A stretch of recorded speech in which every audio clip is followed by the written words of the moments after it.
It's Tuesday, February 13, 2024, and you are listening to Uranium Spotlight Podcast, Nuclear's Resurgence in a Clean Energy World, brought to you by Purepoint Uranium Group. Great uranium discoveries only come with drilling. Don't miss out on the next big one. Purepoint and partners, Cameco and Uranium are drilling right now. And now your host, Chris Frostad. This week on Uranium Spotlight, prices have a jumpy week. We take a good look at microreactors, and Cameco releases its 2023 results. Last week's uranium market experienced a slight decline in the spot price from $107 to $101 US per pound U3O8.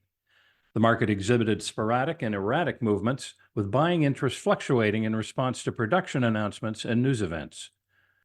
Following a peak at $106 in January, due to increased buying spurred by production shortfalls in Kazakhstan, the spot price jumped to $107 at the start of February, only to see buyers retreat early in the week, leading to a drop in prices. However, later in the week, prices stabilized and even showed a slight upward trend as sellers readjusted their offers. Meanwhile, in the term market, activity remained moderate, with a non-U.S. utility reportedly finalizing its evaluations for a significant purchase, while others continued to evaluate offers for future delivery. Overall, the market showed signs of volatility and uncertainty, influenced by both short-term fluctuations and long-term procurement strategies of utilities worldwide. The ever-widening gap between uranium fuel supply and an ever-growing number of nuclear reactors is only expected to grow, but one overlooked source of additional demand is small modular reactors, and even more so, their smaller, more agile cousins, microreactors. An important milestone in the development of microreactors was reached this past week, as Nanonuclear's Odin microreactor passed a pre-conceptual review of its design by the U.S. government-owned Idaho National Laboratory. Microreactors are a new reactor technology that's being driven by remote communities in need of reliable baseload power. Microreactors generate far less energy than a conventional reactor, about 20 times less, but their value comes from their utility. Microreactors are designed to be so small that they can be loaded into the trailer of an 18-wheeler truck and transported to wherever they're needed. They can also be loaded onto rail carriages and the beds of transport aircraft. This has obvious uses for military deployments, emergency response operations in remote areas, or under blackout conditions, and powering isolated areas over the long term. Currently, such important projects are most often able to operate through the use of gas-fueled generators, which cause pollution and still are not as reliable as a microreactor. The benefits of microreactors should be obvious, but there are downsides as well, namely that there are currently no operating examples of reactors this small anywhere in the world, and most prototypes are in the early stages of development. There are also challenges related to arms proliferation due to the more concentrated fuel used in such reactors, as well as regulatory challenges, as most nuclear regulators do not have experience with reactors as small as this. The technology, however, is coming. It's just a matter of when. Multiple governments, including those in the U.S. and Canada, have expressed keen interest in supporting the technology. As early as 2016, the Canadian government had expressed interest in the use of microreactors to power remote communities. The U.S. government has extolled the obvious benefits of microreactors for disaster relief since at least 2020. The U.S. Department of Defense is also looking even more closely at the technology for some of its remote bases through its Project Pele. This leads us to Nanonuclear's Odin microreactor, whose design is now through pre-conceptual review by the Idaho National Laboratory. The Odin microreactor is a low-pressure coolant reactor, allowing it to be more efficient in terms of the heat produced from the fission reaction, generating more steam and, in turn, more electricity for the same amount of fuel. The pre-conceptual review demonstrates that even though microreactors may not be here tomorrow, there is a foundation of sensibility to the designs that suggest their promise. Nanonuclear is also producing a solid-core battery reactor called Zeus. The solid-core battery does not require the addition or removal of fuel for its entire lifespan. As such, no highly trained personnel would be needed to maintain or refuel the reactor throughout its operation. The Idaho National Laboratory, which is an ongoing relationship with Nanonuclear through the Department of Energy, will also conduct a pre-conceptual review of the Zeus microreactor. Moltex Flex, out of UK, is another company that's developing microreactors, the Flex reactor. The Flex reactor is designed to be as simple as possible and requires refueling once every 5 years. It's also designed to be rolled out in fleet mode so that plants comprising dozens or even hundreds of these smaller reactors, when added up, can make equivalent energy to one or more standard large reactors. Westinghouse, one of the world's largest builders of large-scale reactors, is also developing the eVinci microreactor and has set aside land in Etna, Pennsylvania for a technology acceleration hub to help produce the technology.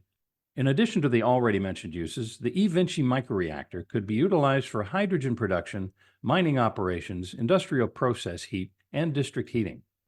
As well, like the nanonuclear Odin and Zeus reactors, the eVinci microreactor has significant passive safety features, including remote monitoring and Westinghouse's newly developed Trizo fuel, a type of nuclear fuel which was enriched to 19.75% purity and which is designed to be more resistant to such dangers as neutron radiation, corrosion, oxidation, and excessive temperatures.